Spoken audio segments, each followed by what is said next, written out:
Hi guys, welcome back to my channel. This is an extra Busardia. Do me a favor. Have you subscribed yet? What about your friends? Go ahead and share this wonderful video with your friends.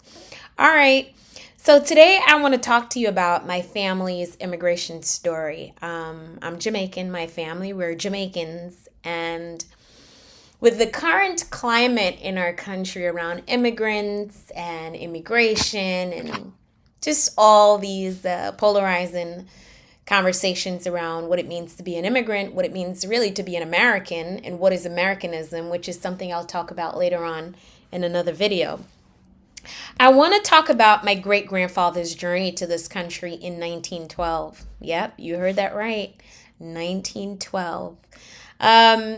My great-grandfather came through Ellis Island. So for those of you who are familiar with Ellis Island, it was the largest federal port for immigrants from 1892 to around 1924. And if I'm mistaken, someone could correct me in the chat, but based on my recollection of history.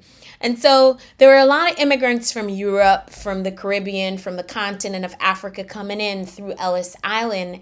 And I remember growing up, there was a running joke about my great-grandfather and the fact that he was a traveler. I think he went to Cuba, he went to different places.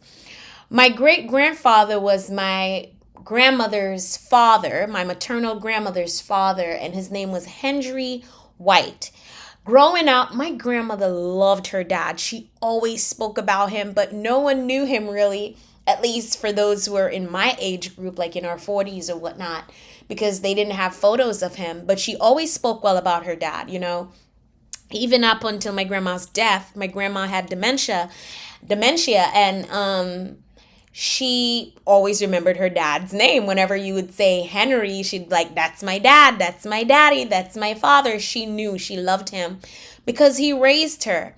But I come to realize and find out that my great-grandfather was an ambitious young man. So I found this document on the Ellis Island website, and my great-grandfather, he came here in 1912 through Ellis Island. He was 25 years old, guys. Look at this. 25 years old. 25-year-old Jamaican traveling the world. And he got on the ship in Kingston. Well, my family, from what I know, they're from St. Elizabeth, Jamaica. But I later found out that my great-grandfather, he was born, sorry, I'm messing this up. He was born in Manchester, Jamaica, which is a neighboring parish, right? And he came here July 2nd, 1912 with $40, guys. $40 right here. He had $40 in his pocket. And this is his height. He was 5'6", so he wasn't that tall. And he had $40. That must have been a lot of money back then, probably. So this is it.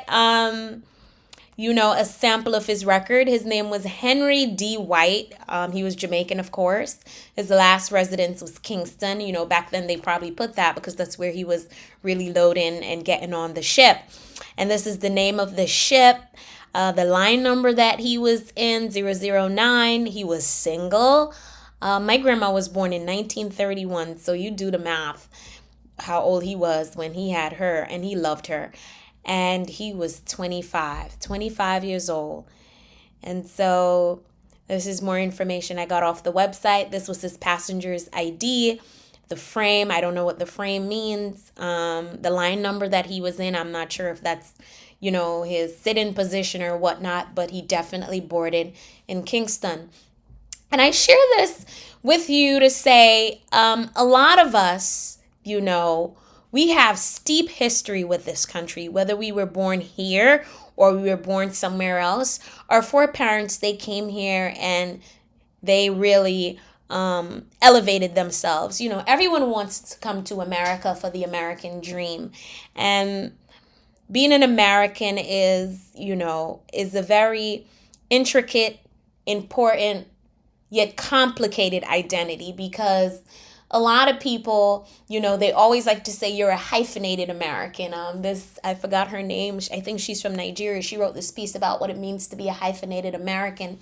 And Malcolm X spoke extensively about Americanism and what it means to be an American. And so another day I'm going to talk about that, because a lot of us get confused. You know, I'm American, you're not. You're American, I'm not, so on and so forth. And almost like this divisive rhetoric that is not healthy for any of us, because at the end of the day, all of us are immigrants, whether we were forced on ships and brought here, or we got our lands removed from us, or we voluntarily came here. We, like Bob Marley says, is just one love. Okay. So I wanted to share this story about my great grandfather and how he came to this country in 1912. He was a 25-year-old ambitious young man from Jamaica, and he set the trend for the rest of the family for us to be here. Listen, thank you for watching, and make sure you like this video, you subscribe, and you share it with your friends. Take care. Bye.